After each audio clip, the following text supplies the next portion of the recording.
নমস্কার বন্ধুরা, আপনাদের সবাইকে স্বাগত জানাই। আজকে আমরা কথা বলবো, আজকে হচ্ছে 13 তারিখ। আর কিছুদিন আগে আমি বলেছিলাম যে আমাদের আসামে 14 মার্চে আমাদের মাননীয় প্রধানমন্ত্রী শ্রী নরেন্দ্র মোদীজি আমাদের আসামে আসবে। আর আজকে হচ্ছে 13 তারিখ, আর কালকে হয়ে যাচ্ছে 14 তারিখ। তো কালকে আমাদের ভারতের প্রধানমন্ত্রী আমাদের শ্রী নরেন্দ্র মোদী কালকে আসবে আমাদের বরাক ভ্যালি, আমাদের আসামে, আমাদের কাছাড়ি আসবে, ঠিক আছে। আর আর কোন জায়গায় আসবে সেই অ্যাড্রেস ডিটেল আমি ডিসক্রিপশনে দিয়ে দিব, ঠিক আছে, আপনারা গিয়ে দেখে নেবেন।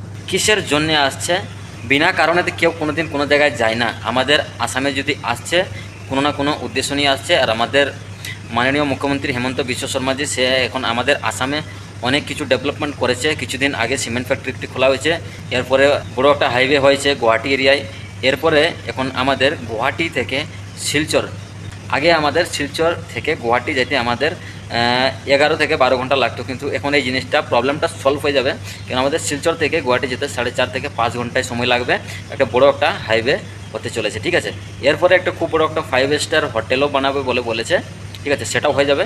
এখন আরও কী কী বানাবে, কী কী ডেভেলপমেন্ট হবে, সেটার ব্যাপারেও আরও কথা বলবে। তো আপনাদেরকে অনুরোধ করব যে কালকে একটু সময় বার করে আপনারা যদি সেখানে যান তো আপনাদের জন্য খুবই ভালো হবে।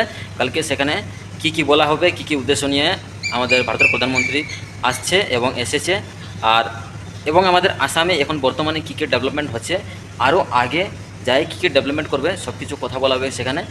আর এখন বর্তমানে আমাদের আসামে প্রচুর ডেভেলপমেন্ট হচ্ছে, তো সেখানে যদি আপনারা যান তাহলে অনেক কিছু বুঝতে পাবেন, ঠিক আছে।